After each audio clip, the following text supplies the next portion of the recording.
안녕하세요. 예, 거제교회에서 신앙생활을 하고 있는 박종권 형제입니다. 제가 웃기는 얘기를 잘 못하고요. 한번 하긴 하는데 좀 썰렁하다고 그렇게 많은 사람들이 얘기를 하고 있습니다. 그래서 말씀을 할 때에도 웃음의 포인트가 없어서 좀 걱정이 됐는데요. 암송하시는 분께서 웃겨주시고 좀 분위기를 부드럽게 해주신 거에 대해서 진심으로 감사드립니다. 아무튼 감사합니다. 기도하고 시작하겠습니다. 저희를 사랑하시는 자비로우신 아버지 하나님, 저희에게 놀라우신 주님의 사랑과 은혜를 허락해 주시고 영생의 소망을 주시며 천국 갈 수 있는 축복을 허락해 주심에 진심으로 감사를 드립니다. 너무나 큰 사랑과 은혜를 받은 저희들 남은 생에도 주님께서 함께해 주시고 도와주시고 부족함과 연약함을 아시고 몸된 교회 안에서 점점 더 성령의 충만함으로 채워주시고 말씀으로 교훈해서 주님의 은혜에 보답할 수 있는 귀한 삶을 살아갈 수 있도록 인도해 주시고 이끌어 주시니 또한 감사를 드립니다.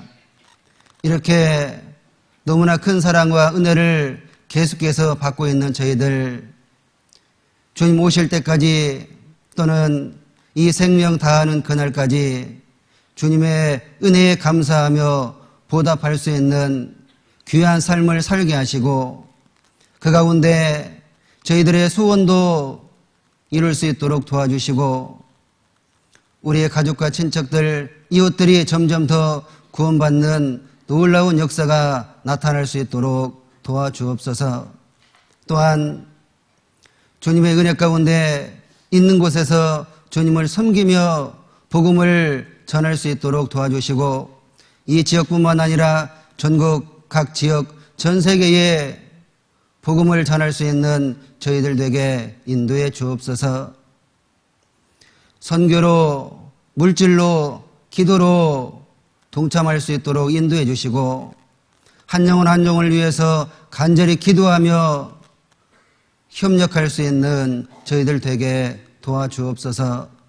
어려운 여건 속에서 복음을 전하는 모든 분들, 특별히 해외에서 수고하는 선교사님들과 가족들 일일이 기억해 주시고 지켜주시고 물질적 은혜도 허락해 주시고 복음을 전하는데 주님의 사명을 완수하는데 부족함이 없도록 늘 함께해 주옵소서. 저희들에게도 주님의 은혜에 보답하는 모든 삶을 주님께서 도와주시고 필요한 것도 채워주시고 합당한 은혜로 인도해 주옵소서. 여러 사정으로 인하여 이곳에 참여치 못한 귀한 주님의 자녀들 어느 곳에 있든지 일일이 기억해 주시고 은혜의 손길로 붙잡아 주옵소서. 함께한 모든 분들에게 필요한 말씀으로 교훈해 주시기를 부탁드리며 우리 주 예수님 이름으로 기도드렸습니다. 아멘.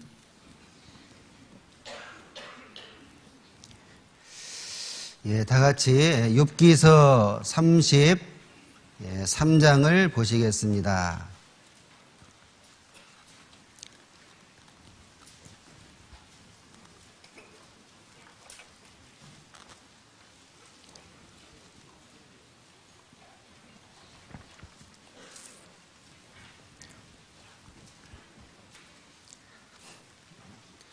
구약성경 794페이지입니다. 욥기서 33장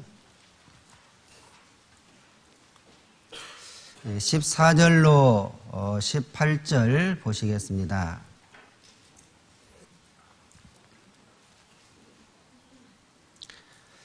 제가 읽어드리겠습니다. 사람은 무관히 여겨도 하나님은 한 번 말씀하시고 다시 말씀하시되 사람이 침상에서 졸며 깊이 잠들 때에나 꿈에나 밤의 이상 중에 사람의 귀를 여시고 인치듯 교훈하시나니 이는 사람으로 그 꾀를 버리게 하려 하심이며 사람에게 교만을 막으려 하심이라. 그는 사람의 온으로 구덩이에 빠지지 않게 하시며 그 생명으로 칼에 멸망치 않게 하시느니라. 감사합니다. 예, 그리고 반갑습니다. 기억에 한 2번 정도 온 기억이 있는데요. 예, 모르겠습니다. 기억이 확실한지. 예, 기록하지를 않아서요. 예, 어쨌든 한 번은 확실히 전에 온 기억은 있습니다. 예, 예, 그전보다 더 많이 변화가 된 것 같습니다. 오늘 말씀을 드리고 싶은 그 주제는요, 하나님의 막으심과 우리의 자세, 이렇게 주제를 잡아봤습니다. 소 제목으로 말씀을 드린다면 내 인생에 브레이크가 걸렸을 때, 그렇게 또 한번 잡아봤습니다. 운전을 하시는 분은 아실 겁니다. 갑자기 급브레이크를 밟을 때에는 그만큼 긴급한 상황이기 때문입니다. 천천히 브레이크를 밟을 때에는 좀 안전거리를 확보했기 때문에 브레이크를 천천히 밟을 때도 있습니다. 우리 인생 속에서도 브레이크가 걸리는 그런 일이 있지요. 하나님께서 막으시는 그런 때가 있습니다. 하나님께서 왜 우리 인생 속에서 우리 앞길을 막으실까? 왜 내 인생에, 내 삶에 브레이크를 걸으실까? 한 4가지 정도 생각을 해봤고요. 그리고 그때에 우리의 자세, 우리의 삶을 어떻게 해야 되는지 그 부분에 대해서 같이 한번 배워보겠습니다. 14절부터 보시면요. 사람은 무관히 여겨도 하나님은 한 번 말씀하시고 다시 말씀하시되 사람이 침상에서 졸며 깊이 잠들 때에나 꿈에나 밤의 이상 중에 사람의 귀를 여시고 인치듯 교훈하시나니. 하나님께서는 한 번 말씀하시고 또 말씀하시고 계속해서 반복해서 말씀하시고 계십니다. 꿈속에서도 꿈을 꿀 때에도 교훈을 받을 수가 있거든요. 꿈에도 평상시에 물론 성경에 보면 꿈을 깨고 나면 무시하라, 그렇게 말씀이 기록되어 있습니다. 하나님께서 말씀하셨는데 그래도 때로는 꿈속에서도 교훈을 받는 그런 모습들이 간혹 있습니다. 열심히 살았던 그 삶 속에서 어떤 관심을 가지고 집중하는 그 모습이 있거든요. 그러다 보니까 꿈속에서도 그 일이 연결이 돼서 어떤 일들을 꿈에서 해결을 하고 그리고 현실에서 그것이 이루어지는 그런 모습도 간혹 있거든요. 그리고 꿈에서 유혹을 받았는데 유혹을 뿌리쳤어요. 깨고 난 다음에 무릎 꿇고 기도하면서 하나님 감사합니다. 꿈에서도 지켜주시다니요. 그런 적도 아마 있지 않을까 생각을 해봅니다. 어쨌든 꿈속에선 어느 상황 속에서든 하나님께서는 계속해서 여러 많은 것을 통하여 우리에게 교훈하시고 계십니다. 17절 보시겠습니다. 이는 사람으로 그 꾀를 버리게 하려 하심이며 사람에게 교만을 막으려 하심이라. 왜 하나님께서 수시로 여러 상황 속에서 꿈속에서라도 우리를 교훈하시느냐? 첫째, 우리의 꾀. 우리의 꾀라는 것은 자기의 생각입니다. 자기 지혜. 그리고 교만한 마음이 있습니다. 조금만 방심하면 우리 마음속에서 올라오는 것이 교만이거든요. 시도 때도 없이 올라오는 우리의 생각과 우리의 교만한 마음, 이 두 가지를 막기 위해서 하나님은 시도 때도 없이 여러 상황 속에서 교훈하시고 말씀으로 가르침을 주십니다. 즉 하나님께서 육신대로 살고자 하는 그 모든 것을 막기 위해서 교훈하시는 거죠. 하나님이 17절 다시 보시겠습니다. 이는 사람으로 그 꾀를 버리게 하려 하심이며 사람에게 교만을 막으려 하심이라. 꾀와 교만, 이것을 막기 위해서 하나님이 우리 인생 속에서 개입하시고 찾아오시고 브레이크를 거는 그런 모습이 있습니다. 호세아서 2장을 보시겠습니다.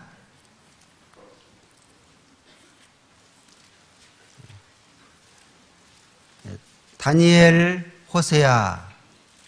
호세아서 2장입니다.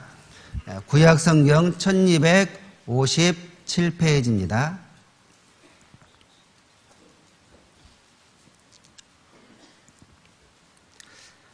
2장 6절, 7절 보시겠습니다.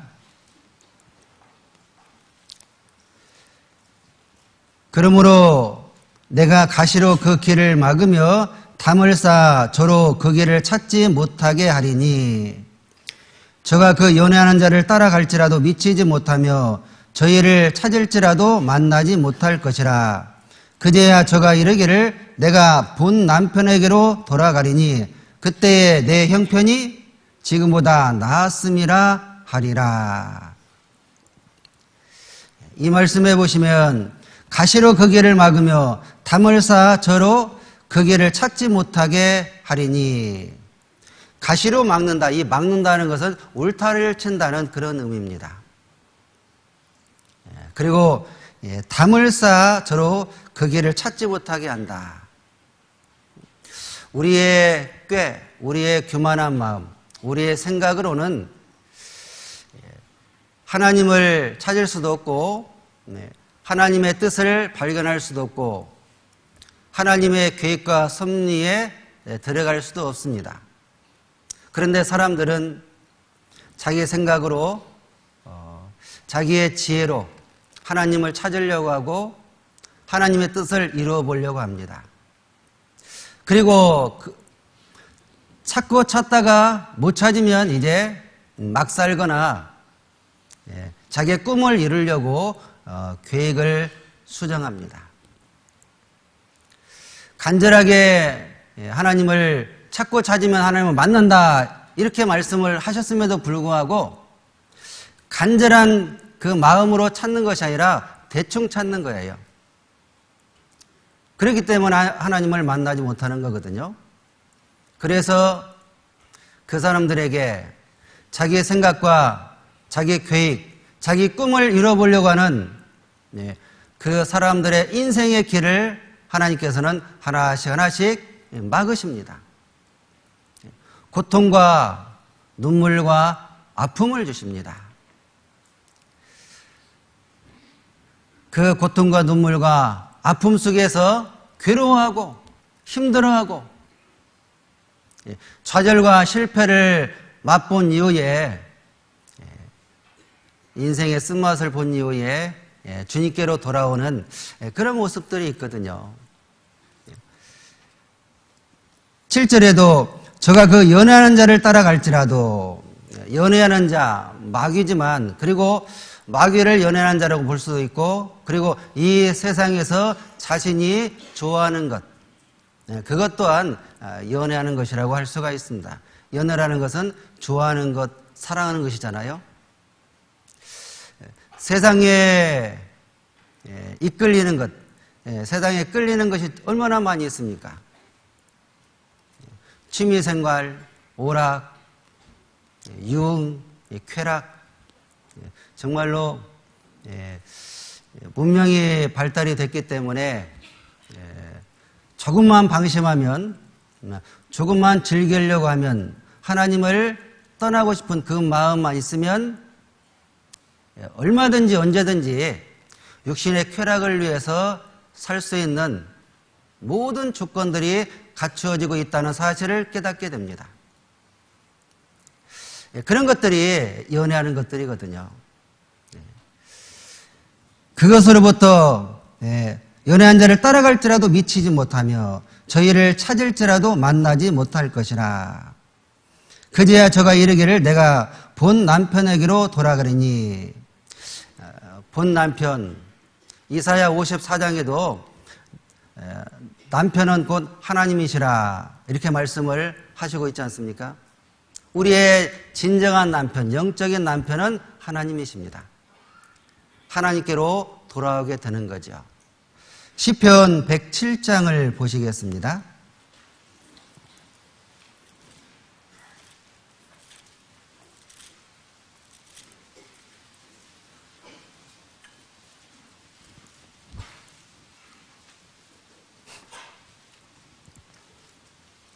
시편 107장 10절로 몇 절 읽어드리겠습니다. 사람이 흑암과 사망의 그늘에 앉으며 곤고와 쇠사슬에 매임은 하나님의 말씀을 거역하며 지존자의 뜻을 멸시함이라. 그러므로 숙으로 저희 마음을 낮추셨으니 저희가 엎드러져도 돕는 자가 없었도다. 이에 저희가 그 근심 중에 여호와께 부르짖음에 그 고통에서 구원하시되 흑암과 사망의 그늘에서 인도해 내시고 그 얽은 줄을 끊으셨도다. 15절을 같이 한번 읽어보시겠습니다. 여호와의 인자하심과 인생에게 행하신 기이한 일을 인하여 그를 찬송할지로다. 사람이 왜 흑암과 사망의 그늘에 앉으며 곤고와 쇠사슬에 매이느냐? 하나님의 말씀을 거역하고 지존자의 뜻을 멸시했기 때문에. 하나님께서 우리 사람을 창조한 목적이 있습니다. 그런데 사람들은 하나님이 창조한 그 목적대로 살지 않아요. 수단을 목적 삼아서 살고 있는 안타까운 인생인들이 너무나 많습니다. 그래서 막으시는 거예요. 지존자의 뜻을 거역하고 그 수고로 저희 마음을 낮추셨으니. 눈물과 고통과 아픔, 구원받기 전에 인생의 모습을 보면은 우리의 모습이 아닙니까? 구원받기 전에 우리도 이러한 삶을 살았습니다. 그래서 자꾸 꼬여만 가고 좌절과 실패, 눈물과 아픔의 연속이었습니다. 평탄한 인생이 아니었습니다. 그러한 삶 속에서 하나님께서 축복하시려고, 영생의 선물을 주시려고 우리 인생길을 막으셨던 것이지요. 그때에 말씀을 듣고 구원받는 놀라운 은혜와 축복이 주어집니다. 우리에게 복을 주시려고, 하나님을 만나게 하시려고 인생길을 막는 그러한 모습이 있습니다. 그리고 19절을 또 보시겠습니다. 107장 19절. 이에 저희가 17절입니다. 17절부터 보시겠습니다. 17절. 미련한 자는 저희의 범과와 죄악의 연고로 고난을 당하매 저희 혼이 각종 식물을 싫어하여 사망의 문에 가깝도다. 미련한 자는 저희의 범과와 죄악의 연고로 고난을 당하매. 죄를 짓지 않고 나름대로 선하게 살았던 그 인생도 고난의 연속과 눈물과 아픔, 좌절과 실패의 삶이 있었습니다. 그리고 그 가운데 죄를 짓고 사는 그 사람들 속에서도 고통과 눈물과 아픔이 주어집니다. 두 번째로 우리가 생각해 볼 것은요, 죄를 지을 때 범과와 죄악의 연고로 고난을 당하매,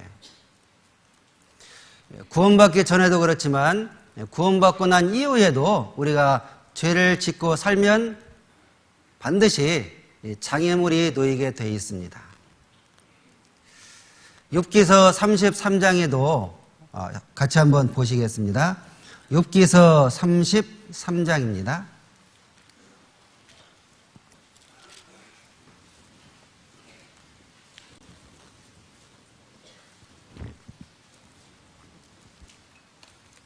네, 33장 19절입니다.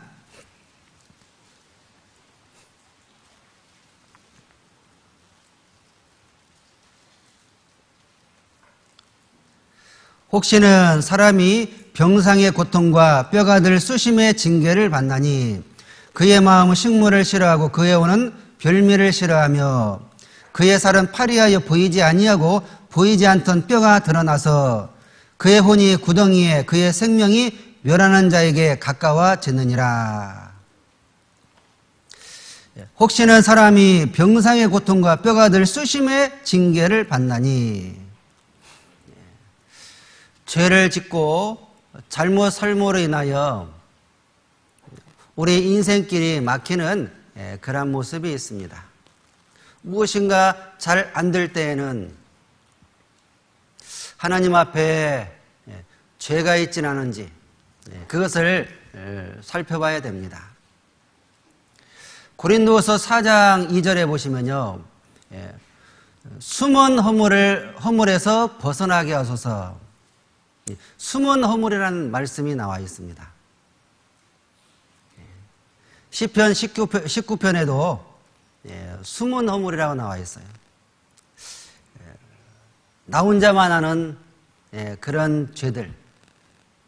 하나님은 우리를 구원해 주신 목적은 물론 천국에 데려가기 위함도 있지만 이 땅에서 바르게 선하게 살게 하기 위함이고, 그 삶을 통하여 하나님을 증거하고 불쌍한 영혼들을 전도하게 하기 위함입니다. 여러 많은 하나님의 뜻이 있는데 그 뜻을 이루지 않고 그 뜻에도 상관이 없이 구원받고 난 이후에도 자기 생각대로 자기 꾀대로 그리고 몰래 죄를 지어서 하나님을 근심해 가고 하나님의 마음을 아프게 하는 그런 모습이 있습니다. 나만 아는 그런 죄들이 있죠. 드러난 말과 행실의 그 죄보다 우리 마음속에 숨겨진 그러한 죄들, 그것들을 하나님은 드러내시거든요. 그래서 주님의 온전하심 같이 우리를 온전한 사람으로 하나님이 만들어 가십니다. 성령의 9가지 열매, 신의 성품에 참여하는 자, 그러한 것들을 이루게 하시기 위해서 사랑 위에 사랑과 희락과 화평과, 사랑만 하면 안 되잖아요. 희락이 있어야 되고 화평이 있어야 하고 오래 참아야 되고 자비가 있어야 되고 양선, 충성, 온유, 절제, 그리고 믿음 위에 덕의 지식을, 지식의 절제를, 절제의 인내를, 인내의 경건을, 경건의 형제 우애를, 형제 우애의 사랑을 고루고루 갖추게 하기 위해서 하나님께서 여러 많은 것들을 허락하시고 인생길을 막으시고 징계로 교훈하십니다. 그리고 징계를 주신 가장 중요한 목적은 히브리서 12장에 보시면 사랑하기 때문입니다. 사랑하기 때문에 징계하신다, 이렇게 말씀을 하고 계셔요. 사랑하는 자녀이기 때문에 잘못된 길로 가는 그 모습을 보고 훈계하시고 징계하시는 부모님이 계시잖아요. 저도 어렸을 때 맞은 기억이 없습니다. 그래서 저는 착하게 살았다고 생각을 했는데요. 여쭤보니까 엄청 맞았대요.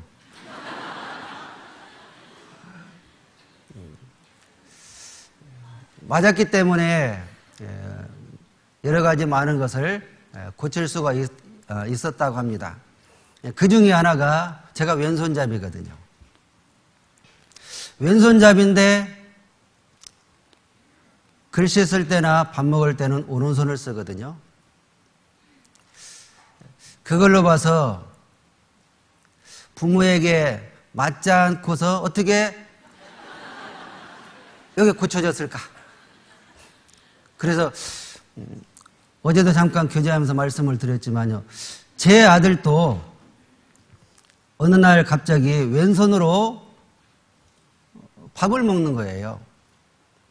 그래서 야, 너 왼손으로 밥을 먹으면은 좀 인생이 고달파진다. 나중에 후회하게 된다. 애가 뭘 알겠어요? 그래도 끝까지 고집을 피워요. 계속 먹길래 제가 숟가락으로 손을 때렸어요. 때렸더니 이렇게 하다만 또 하대요. 또 때렸어요. 왼손으로 숟가락 그리고 젓가락질 하는 그때마다 때렸습니다. 지금요 오른손으로 글씨 쓰고 오른손으로 밥 먹어요. 그 모습을 보고 제가 깨달았어요. 아하, 제가 제 아들을 때리듯이 저희 부모도 저에게 이렇게 매질을 했겠구나. 그래서 고쳐졌구나. 그 생각을 해봤습니다. 이와 같이 사랑하기 때문에 불편함을 해소시켜주기 위해서 더 좋은 유익을 주기 위해서 부모가 자식을 징계하듯이 하나님께서도 우리를 사랑하기 때문에 징계하시는 거예요. 그리고 결국에는 어그러진 발을 일으켜 세우고 점점 더 부족한 것을 채워서 온전하게 만들기 위한 것이고 결국에는 의의 평강한 열매를 맺게 하기 위해서 징계를 주시는 겁니다. 히브리서 12장에 그렇게 말씀이 기록되어 있습니다. 하나님께서 말씀을 하셨거든요. 그러므로 징계로 하나님께서 막는 이유는 사랑한다. 나를 더 하나님이 사랑하시는구나. 나에게 조금 더 많은 유익을, 은혜를 주시기 위한 것이구나. 하나님께서 나에게 놀라운 계획을 가지고 계시구나. 먼 훗날에 부족함을 채워서 온전하게 해서 의의 열매를 맺게 하시기 위한 하나님의 섭리구나. 그것을 알게 됩니다. 징계로 막으시는 그러한 모습이 있습니다. 욥기서 19장을 또 보시겠습니다.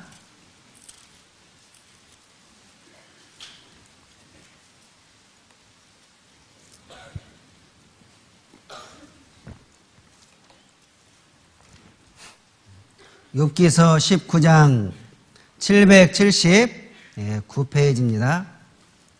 7절 8절입니다. 7절 8절. 내가 포악을 당한다고 부르짖으나 응답이 없고 간구할지라도 신호남이 없구나. 그가 내 길을 막아 지나지 못하게 하시고 내 첩경에 흑암을 두셨으며. 욥하면은 고난의 상징 아닙니까? 하나님께서 욥에게 포악을 당하게 했습니다. 이 포악이라는 것은 이 폭행, 아무튼 좀 몸에 고통을 당하게 하셨죠. 응답이 없고 간구할지라도 신호남이 없구나. 마음속에 간절하게 원하는 것, 바라는 것,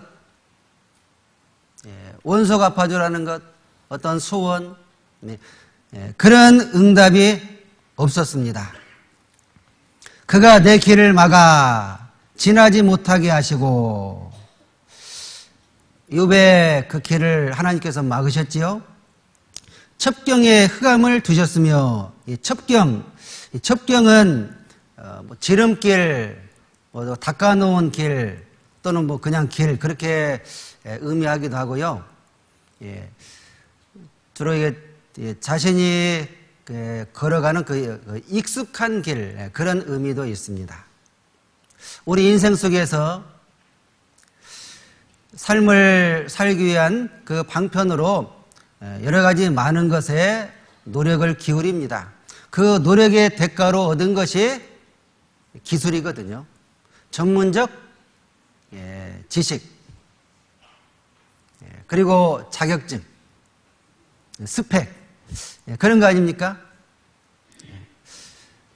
한석봉 어머니, 그리고 우리들은 어떤 전문적인 그런 일에 종사한 수십 년간 종사했으면요,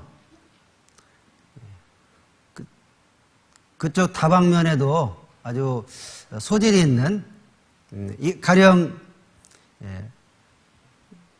눈을 감고 떡을 3cm 간격으로 딱딱 자르는 한석봉 어머니처럼 우리도 불이 꺼졌는데요, 예를 들어서 불이 꺼졌다면요, 어디가 입구인지 잘 모르잖아요. 그랬을 때 익숙한 사람은 눈을 감고 뚜벅뚜벅 입구로 잘 걸어갈 수가 있어요. 한번 해볼까요? 그리고 글을 잘 쓰는 사람, 또는 어떤 그 스포츠 중에서 쳤다 하면 안타, 던졌다 하면 스트라이크, 차면 골인 하는 이제 그런 것도 있고요. 어쨌든 각자의 업에 종사하는 그런 일 속에 전문적인 자기의 어떤 기술, 자질이 나옵니다. 그렇다고 목사락에서 눈 감아가지고 500장 찾아주세요, 딱 찾을 수는 없는 겁니다. 성경을 바꾸다 보니까요, 예전에 제가 이 세 번째 성경을 바꿨는데요, 세로 성경을 보다가 가로 성경을 보니까요, 익숙지 못해가지고 찾는데 상당히 애를 먹었습니다. 지금은 한 2년 정도 됐기 때문에 약간 익숙하지만 그래도 세로 성경보다는 익숙하지 못해요. 성경을 밤낮 수십 년 봤다면은 눈을 감고서라도 352페이지 딱 찾을 수가 있지 않을까, 그런 생각도 한번 해봤지만요. 어쨌든 그런 전문적 소양, 기술, 능력이 있습니다. 그런 걸로 삶을 우리가 영위하잖아요. 욥도 자기가 아주 잘하는 그런 길이 있어요. 그런데 하나님께서 그것도 흑암에 두셨다. 그것도 막으셨다.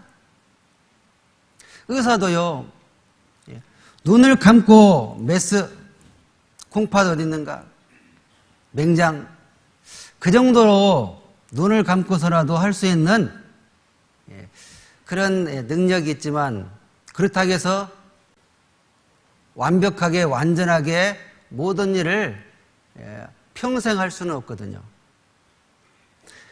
그런 전문적인 재능을 갖추고 있다 할지라도, 익숙한 것이라 할지라도 하나님께서 막으시면은 안 된다 이거예요.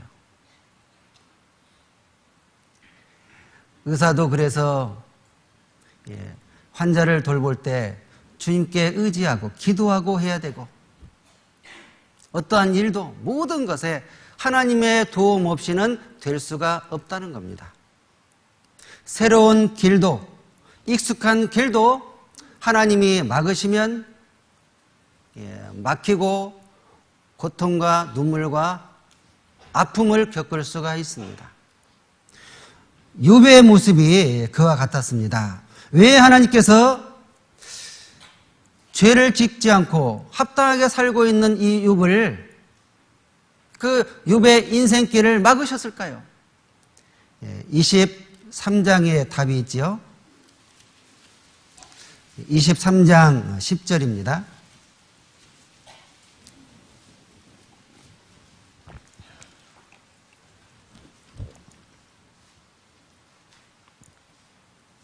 같이 한번 읽어보시겠습니다. 나의 가는 길을 오직 그가 아시나니 그가 나를 단련하신 후에는 내가 정금같이 나오리라.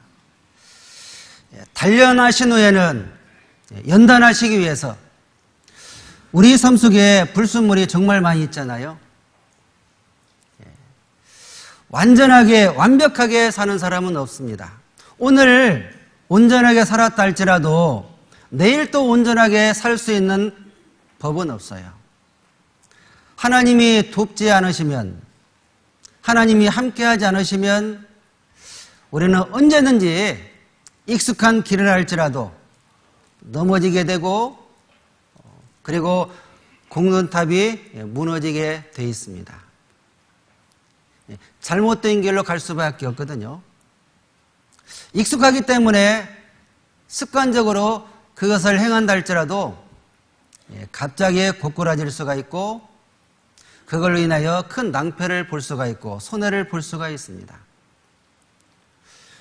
그 이유는 우리의 인생 속에, 삶 속에 불순물이 있기 때문에, 그 불순물을 제거하기 위해서, 그리고 좀 더 온전하게 만드시기 위해서 다방면의 온전한 삶을 하나님은 원하시거든요. 운동선수나 모든 사람들이 컨디션 조절하잖아요. 그리스도인들도 이 컨디션 조절을 잘해야 되거든요. 컨디션 조절을 못하면은 그날 일을 망칠 수가 있습니다. 전도할 때도 컨디션이 안 좋으면 전도 망칠 수도 있잖아요.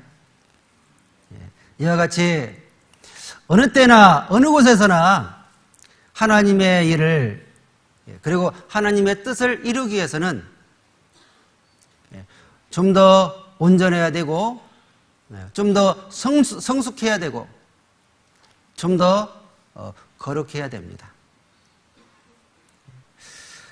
하나님의 뜻을 이루게 한 온전한 사람이 되기 위해서, 그리고 그러한 사람으로 만들기 위해서 하나님이 수시로 시험하시고 연단하시고 단련하시는 그런 모습이 있습니다.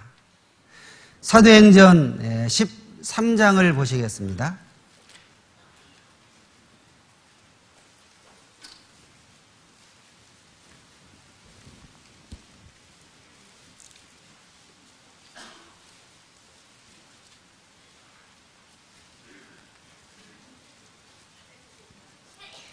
(13장) 22절입니다.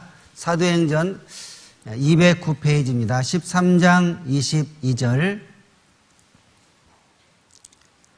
폐하시고 다윗을 왕으로 세우시고 증거하여 가라사대 내가 이새의 아들 다윗을 만나니 내 마음에 합한 사람이라 내 뜻을 다 이루게 하리라 하시더니, 폐하시고 사울을 폐하셨지요. 다윗을 왕으로 세우시고 증거하여 가라사대 내가 이새의 아들 다윗을 만나니 내 마음에 합한 사람이라. 합했다. 원어에 보시면 이 합했다 이것이요, 무엇을 쫓아가다, 뒤를 줬다, 그런 의미거든요. 즉 하나님의 마음에 다윗은 항상 합했습니다. 다윗의 마음에 하나님의 마음을 합한 것이 아니라 다윗은 자기의 모든 것을 하나님의 뜻에 맞췄습니다. 그래서 합한 것이거든요. 하나님은 다윗을 아셨습니다. 하나에서 열까지 늘 다윗은 하나님께 맞춰서 살았습니다.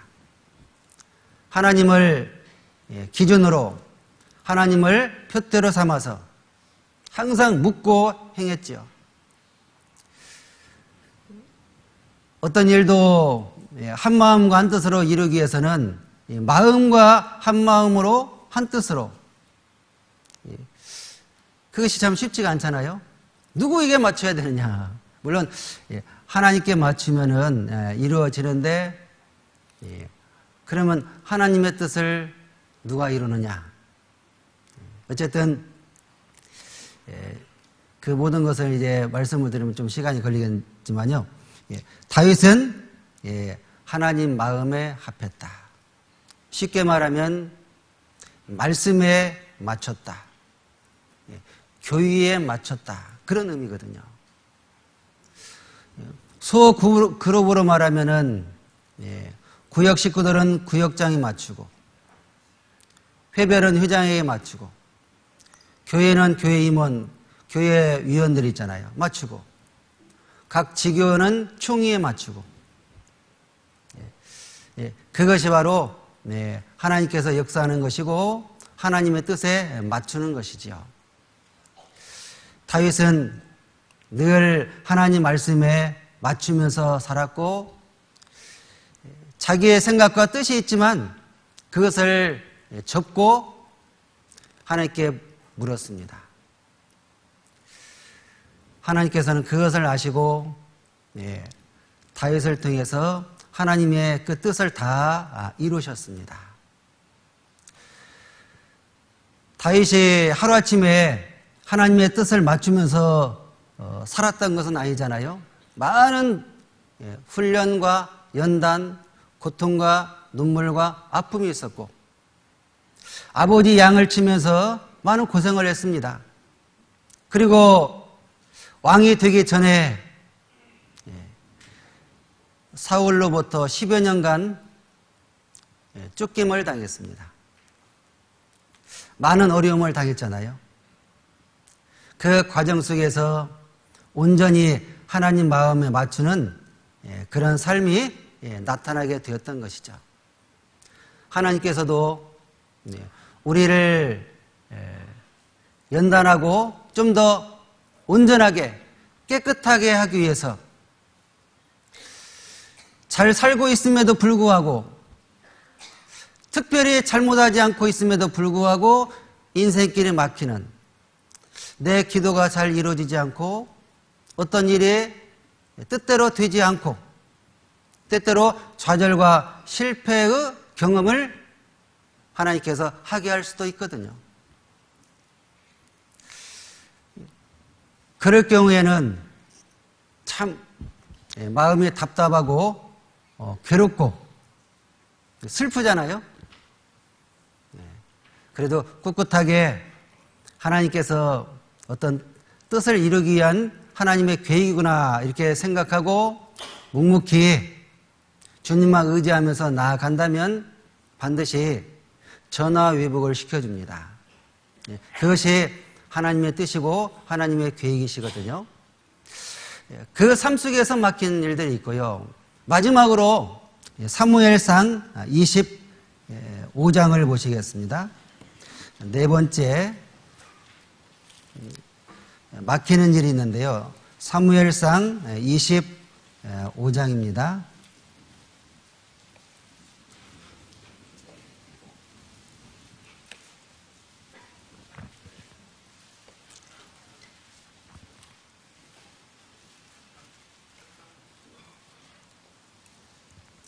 (25장) 26절 보시겠습니다. 25장 26절.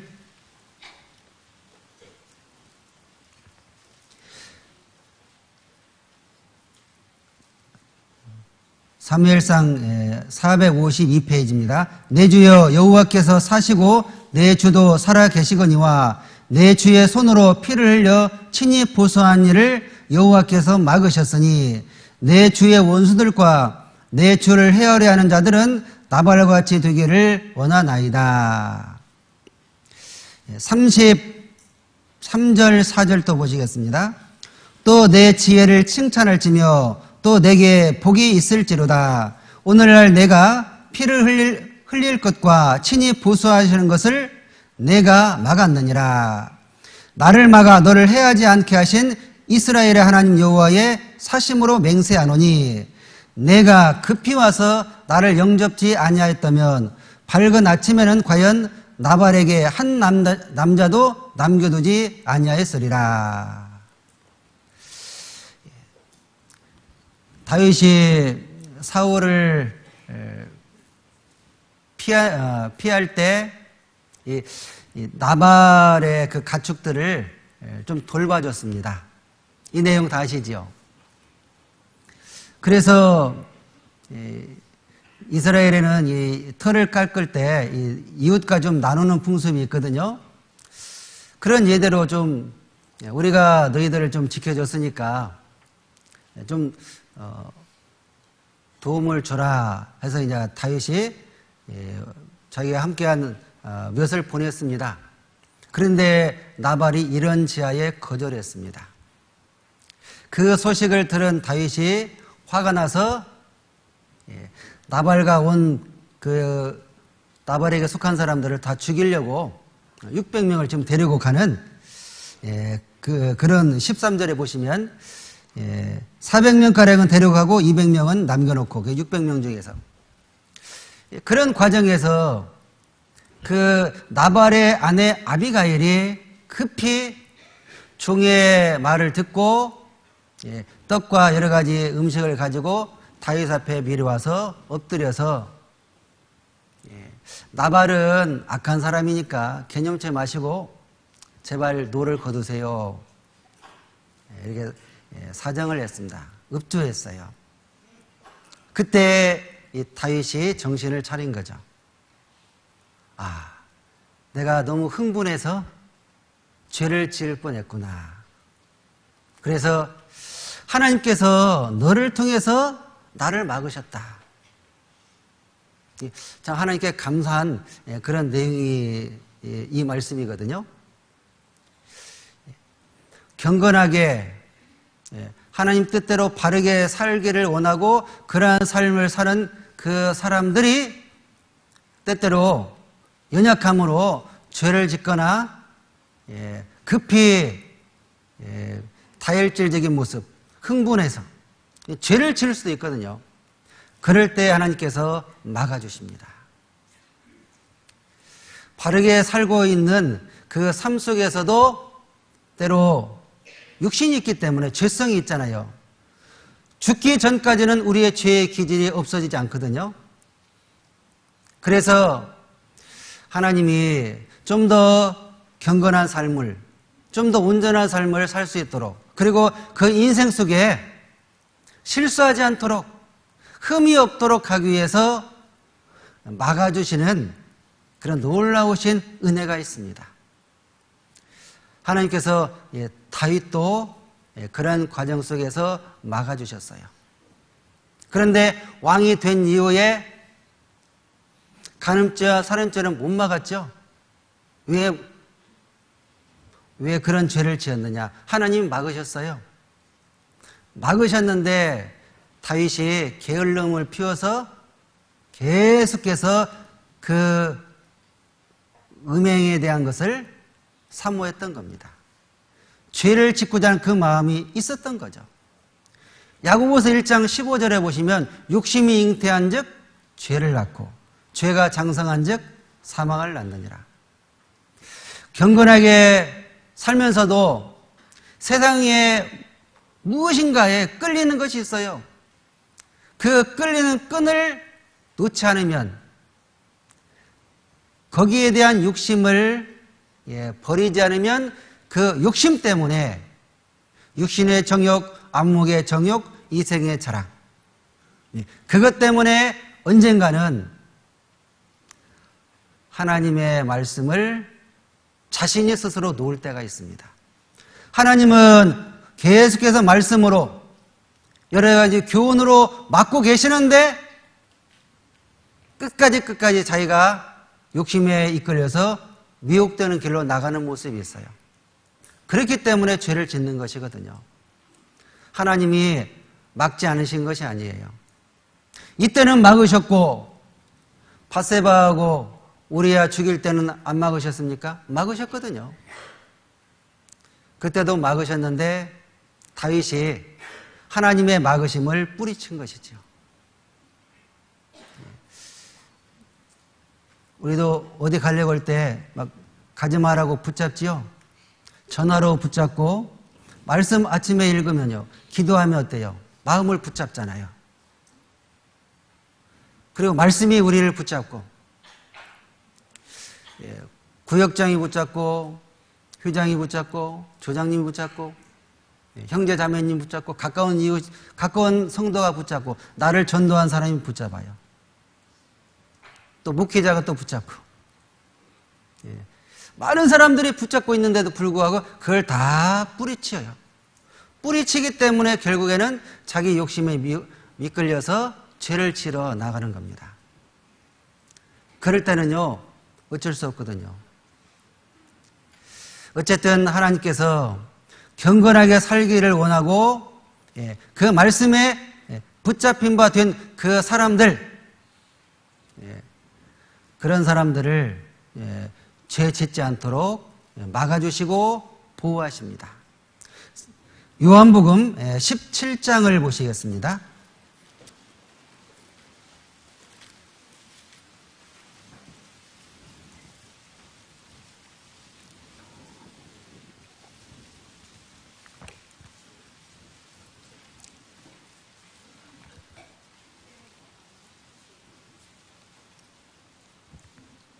(17장) 15절입니다.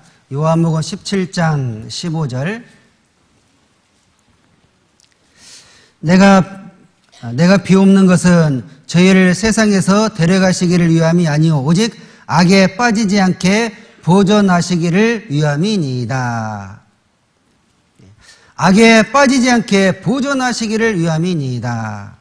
악에 빠지지 않도록 우리를 보호하시고 지켜주셔요. 디도서 3장에도 보시면요. 2장인가요? 이 세상에 거룩하게 또는 바르게 살게 하시기 위해서 양육하신다. 이런 말씀도 있거든요.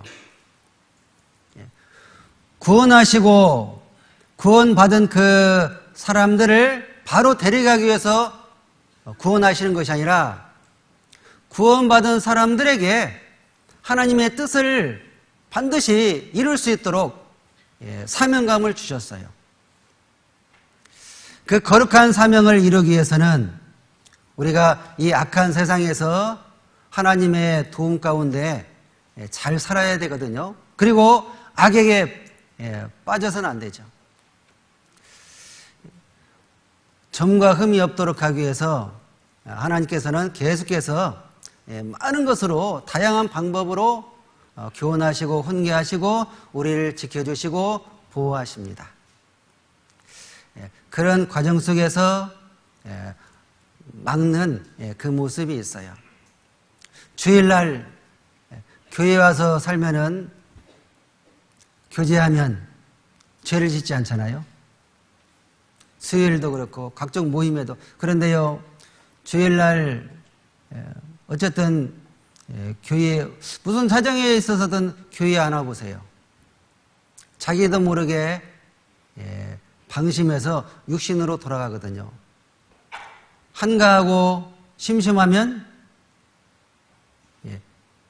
매스컴을 TV를 켜거나 뭘 보게 돼 있어요. 하루 종일 교회에 가지 않으신 분이 하루 종일 성경 볼까요? 전도할까요? 자기 욕심에 치우쳐서 살아가는 그 모습이 나올 수밖에 없거든요. 그렇기 때문에 나를 주기에 여기는 자도 주를 위해서, 먹는 자도 주를 위해서, 무엇을 하든지 주를 위해서 해야 된다는 그 말씀을 의지한다면 그 말씀을 늘 묵상하고 그 말씀대로 살기를 원합니다. 그 말씀이 우리의 행동 제약, 그리고 언어 제약, 발걸음을 제약시키거든요. 교회로 향하게 하고 전도로 향하게 하고 봉사하는 곳으로 주님이 원하는 곳으로 우리를 인도해 가십니다. 그것이 바로 막으시는 거예요.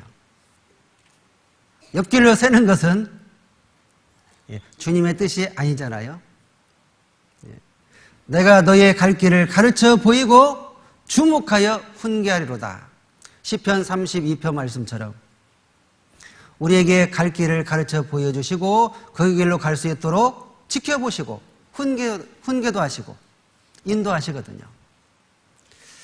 점점 더 거룩하게 온전하게 살게 하시기 위해서 죄를 짓지 않도록 막아주시고 악에 빠지지 않도록 보호해 주십니다. 베드로전서 1장에 있는 말씀처럼 내가 거룩하니 너희도 거룩할지어다. 내가 온전하니 너희도 온전할지어다. 그런 삶을 살게 하시기 위해서 막는 모습이 있습니다. 이렇게 다양하게 막는 모습이 있는데요. 그때 우리는 어떻게 해야 되느냐? 전도서 10장을 보시겠습니다.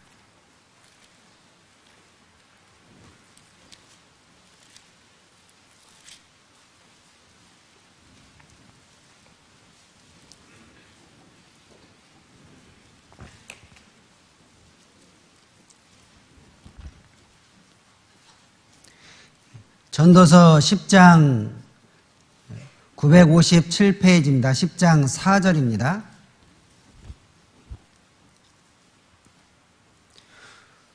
같이 한번 읽어보시겠습니다. 주권자가 내게 분을 일으키거든 너는 내 자리를 떠나지 말라.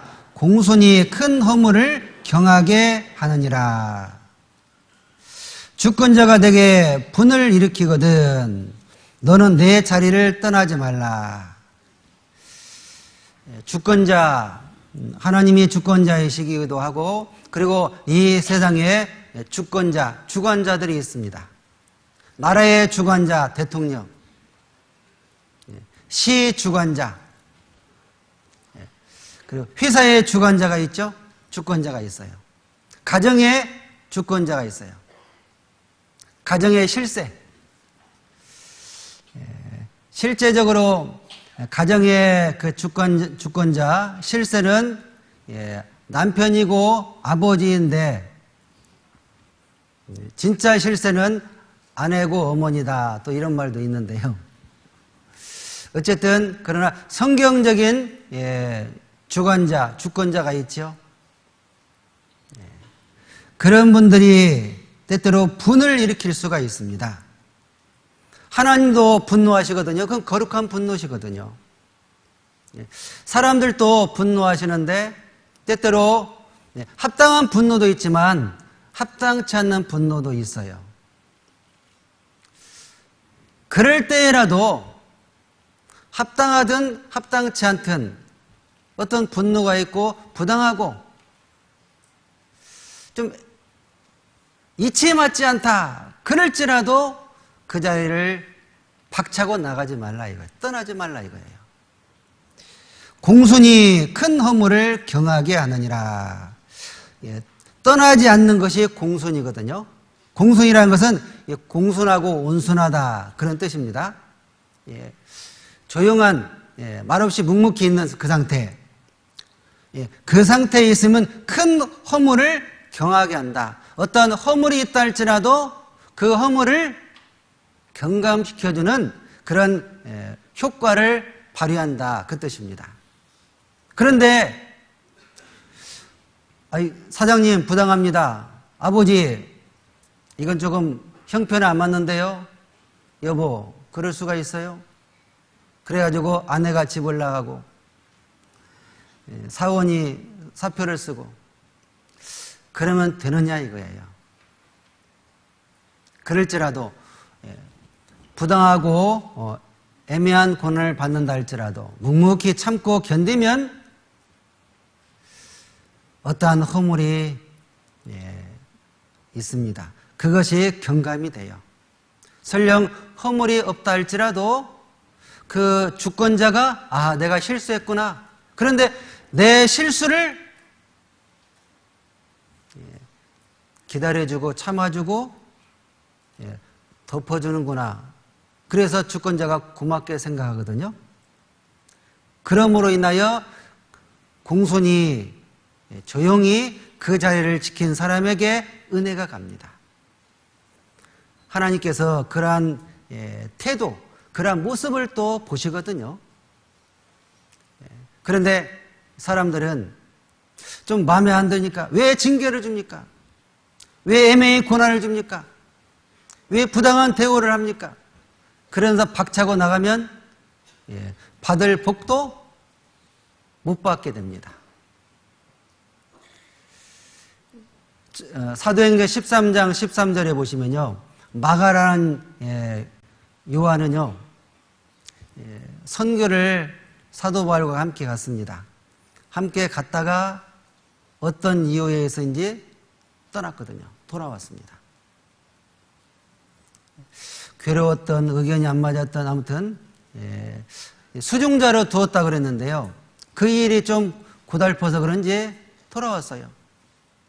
그리고 한동안 주님의 일에 벗어났습니다. 주님께 쓰임을 받지 못했거든요.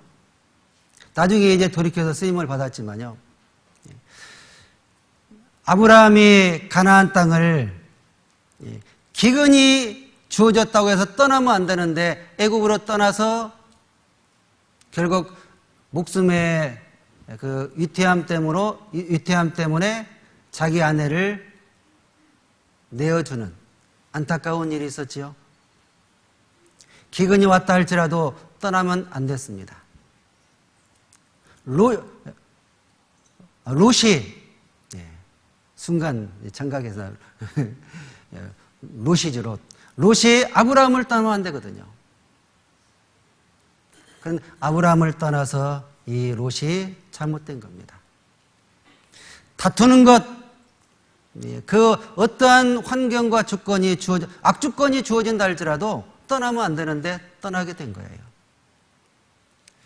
우리 구원받은 사람들도요, 교회 안에 이제 구원받고 나서 들어와서 생활하는데 처음에는 다 천사같이 보이거든요. 그런데 조금 지나면 어때요? 악마도 있네. 그게 이제 느낍니다. 악인도 있네. 나쁜 사람도 있네. 사기꾼도 있네. 구원 안 받은 사람들도 간혹 있거든요. 사기 쳐먹잖아요. 거짓말하는 사람도 있고 다양한 사람들이 있어요. 그래서 마음의 상처를 받아요. 그로 인해서 누구 꼴보기 싫다, 누구 싫어, 그래서 교회를 떠나는 사람이 있어요.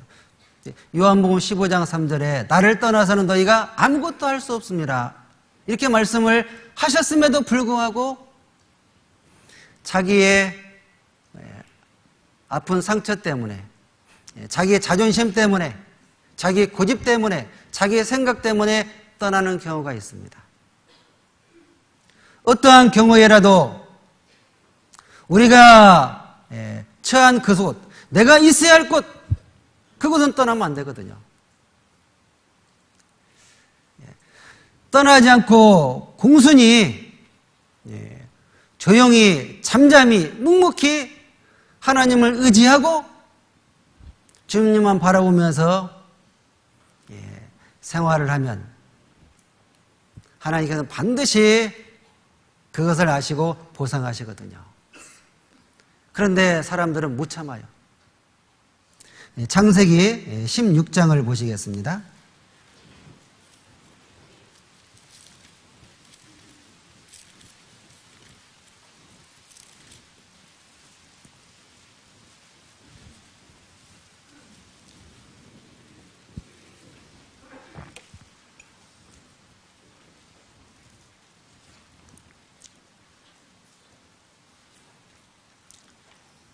(16장) 8절 9절 보시겠습니다. 16장 8절 9절. 창세기 16장 8절 9절. 가로되 사레의 여종 하가라, 내가 어디서 왔으며 어디로 가느냐? 그가 가로되 나는 나의 여주인 사례를 피하여 도망하나이다. 여호와의 사자가 그에게 이르되 내 여주인에게로 돌아가서 그 수하에 복종하라. 이 하갈을 사례가 자식을 못 낳기 때문에 하갈을 통해서 자녀를 좀 낳아보려고 아브라함 남편에게 주었습니다.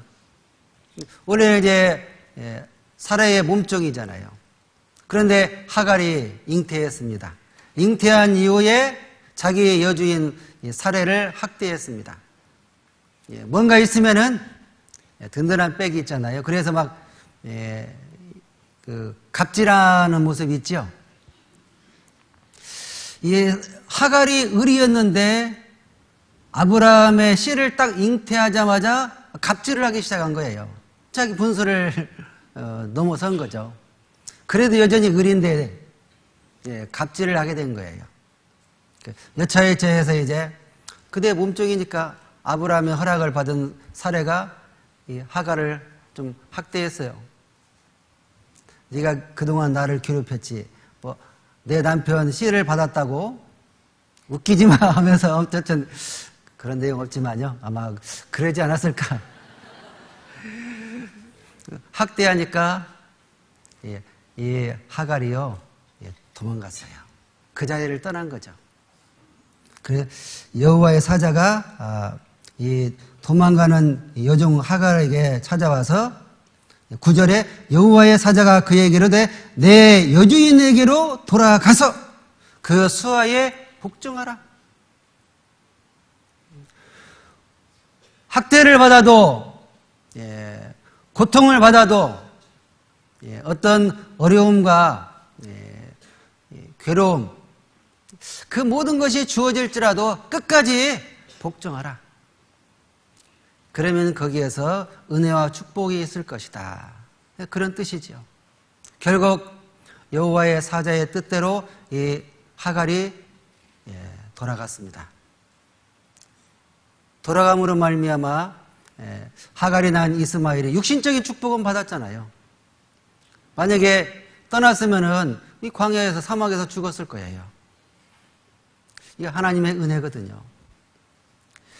우리도 애매히 고난받거나 또 징계로 부당한 대우로 여러 가지 안 좋은 일이 주어진다 할지라도 결코 자기 위치, 자기가 있는 곳 그것을 절대로 결코 떠나서는 안 됩니다.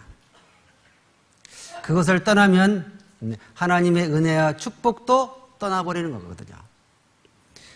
베드로전서 2장을 보시겠습니다.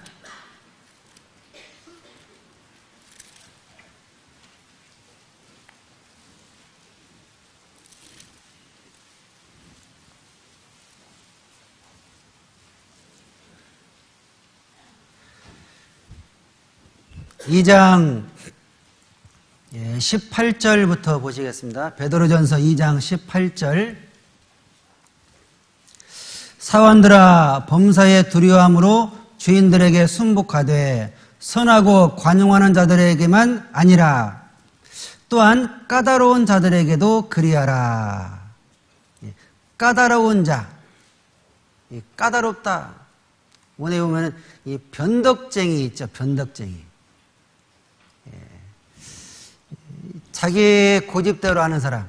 이게 쉽게 말하면 기분파 있죠. 똑같은 상황에서도 기분 좋을 때는 잘했다. 그리고 기분 나쁠 때는 못했다. 그러고요. 똑같은데요. 그런 사람들입니다. 까다로운 사람들. 까다로운 자들에게도 그리하라. 구원받지 못한 사람들 중에 정말 까다로운 사람이 있죠. 다루기 어려운 사람. 구원받은 사람들 중에서도 그런 분들이 계셔요. 그럴지라도 그런 분들에게도 순복하라. 19절입니다. 애매히 고난을 받아도 하나님을 생각함으로 슬픔을 참으면 이는 아름다우나. 까다로운 자들을 통해서 애매히 고난을 받을 수 있다는 것입니다. 그럴지라도 하나님을 생각함으로 좀 잘 참고 기다리라 이거예요. 그 자리를 떠나지 말라 이거예요. 그리하면 하나님께서 축복을 주십니다. 은혜를 주시거든요. 우리의 자존심이나 고집, 우리의 생각 때문에 이 부당한 대우, 까다로운 그런 일들, 합당치 못하게 대우받았을 때 떠나는 경우, 어떠한 경우에라도 결코 자기 위치 그리고 자기가 처한 그곳을 벗어나서는 안 되는 겁니다.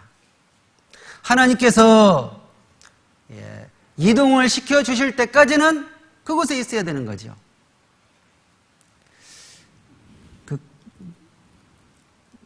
경기도 서울 지역에 보시면 교회와 교회 사이가 좀 가깝잖아요. 지방은 좀 되게 한 3, 40분, 1시간 정도 거리에 있는 데도 있는데요. 5분 거리에 있는 교회도 있다고 합니다. 그리고 우리 교회가 지금 보이는데 한 30분 거리 교회로 가는 분도 있대요. 그 교회 안 가고요. 이유를 물어보니까 그 앞에 있는 교회의 모 성도하고 다퉜어요. 누군가가 마음에 안 들어. 그리고 나에게 부당한 대우를 하거나 나를 알아주지 않아요. 직분을 줘야 되는데 직분도 안 주고. 아무튼 여러 가지 많은 이유 때문에 교회를 옮기는 그런 모습도 있다고 합니다. 그런데 그럴 때마다 옮기면요, 주님의 일을 할 수가 없잖아요. 나무도요, 응접실에서 봤을 때 나무가 참 아름다웠는데 화장실에서 보니까 좀 삐뚤어졌네요. 그래서 와서 또 이제 나무로 옮겨 심어요. 대문에서 보니까 나무가 또 이상하네. 그래서 또 옮겨 심고. 그러다 보면은 나무는 몸살나서 이제 죽습니다. 그렇잖아요? 뿌리를 내려야 되거든요. 우리 신앙의 뿌리. 그 위치 지키는 것. 그 정말 중요하거든요. 잠언 시편 37장입니다. 시편 37장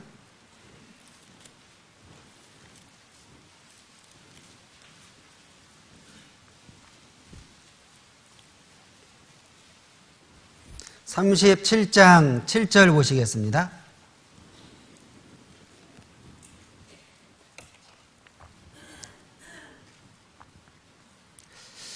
여호와 앞에 잠잠하고 참아 기다리라. 자기 길이 형통하며 악한 꾀를 이루는 자를 인하여 불평하여 말지어다. 분을 그치고 노를 버리라. 불평하여 말라. 행하게 치우칠 뿐이라. 여호와 앞에 잠잠하고 참아 기다리라. 악한 꾀를 이루는 자를 인하여 불평하지 말지어다. 분과 노를 그치고 버리고. 우리 마음속에 분노가 있고 원망이 있고 시기 질투가 있습니다. 그런 것들을 계속해서 버릴 수 있도록, 그것이 생기지 않도록, 그 마음을 오랫동안 품지 않도록 늘 하나님 앞에 우리 자신의 삶을 돌아보는 일이 중요합니다. 갈라디아서 6장 1절에도 보시면은 이러한 일을 바로잡고 내 자신을 돌아보아, 이렇게 말씀하고 있습니다. 우리 자신을 돌아봐야 돼요. 고린도전서 11장에도 보시면 성찬식 그 말씀을 하시면서 자기를 살피고, 이런 말씀이 있어요. 우리 자신을 늘 살펴야 되거든요. 요한일서 1장 9절에 하나님 앞에 죄를 자백하고 용서를 받으라는 말씀이 있습니다. 우리의 삶 속에서 나도 모르게 죄를 짓고 잘못 행한 그 모습이 있어요. 자그마한 것들, 하찮은 것들, 나의 손짓, 눈짓, 그걸로 인해서 상처받는 분들이 있을 수도 있거든요. 신앙이 좀 되신 분들은 잘 안 받는데요, 연약하고 어린 분들은 상처를 잘 받잖아요. 어린 자녀들은요, 엄마의 표정 하나만으로도 근심합니다. 엄마 무슨 걱정이 있어요?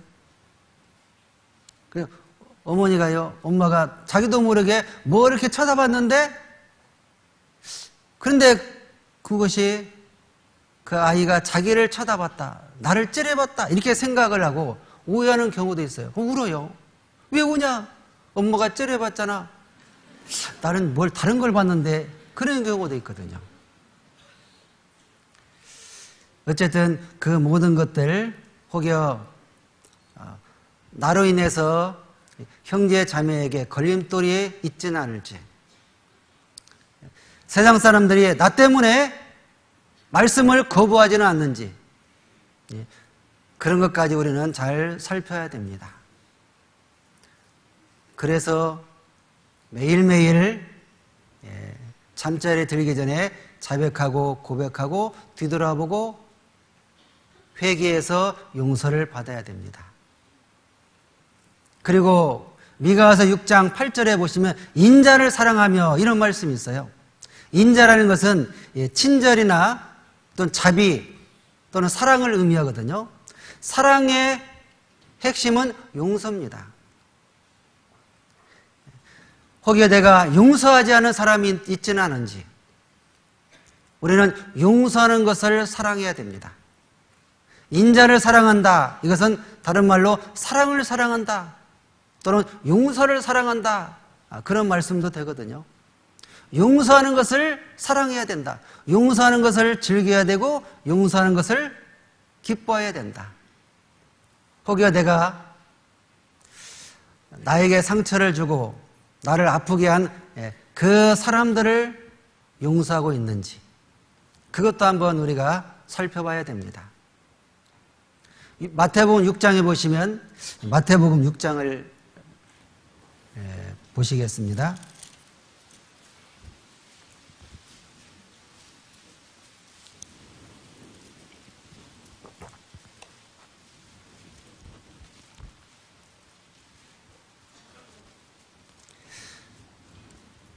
마태복음 6장 14절 15절입니다. 너희가 사람의 과실을 용서하면 너희 천부께서도 너희의 과실을 용서하시려니와 너희가 사람의 과실을 용서하지 아니하면 너희 아버지께서도 너희의 과실을 용서하지 아니하시리라. 우리 사람의 과실을 용서하지 아니하면 하나님께서도 우리의 잘못을 용서하지 않으십니다. 우리 자신이 하나님께 용서를 받기 위해서라도 우리는 매일매일 용서를 하는 그런 삶의 모습, 자신을 살피는 모습이 있어야 됩니다. 묵묵히 위치를 지키고 인내하면서 잠잠할 때 하나님께서는 은혜와 축복을 주시면서 전화위복을 시켜주시고, 반드시 하나님이 우리를 통해서 이루고자 하시는 놀라우신 뜻, 계획, 그 사명을 이루게 하실 겁니다. 그리고 주님 오실 때 존귀와 영광을 얻을 수가 있을 겁니다. 기도하시겠습니다. 저희를 사랑하시는 자비로우신 아버지 하나님, 저희를 구원해 주시고 지금까지 함께 해 주시고 늘 진리의 길로 인도하시니 감사합니다. 주님의 은혜에 감사하며 보답하는 삶을 살기를 원합니다. 그러한 삶을 살 때 때때로 우리의 삶 속에 여러 가지 어렵고 눈물과 아픔과 괴로움과 좌절과 실패가 있습니다. 징계도 있습니다. 이 모든 것이 하나님의 뜻이며 하나님의 섭리임을 깨닫고 하나님을 의지하고 잠잠히 자기 위치를 지키며 오래 참고 기다리며 주님이 이루실 때까지, 주님이 풀어주실 때까지 주님을 의지하며 살아갈 수 있도록 도와주옵소서. 그리하여 주님의 뜻을 이루는 가운데 우리의 소원도 이루어질 수 있도록 도와주시고 주님 오실 때 모두가 존귀와 영광을 얻게 해 주옵소서. 모든 것 주님께 부탁드리며 우리 주 예수님 이름으로 기도드렸습니다. 아멘.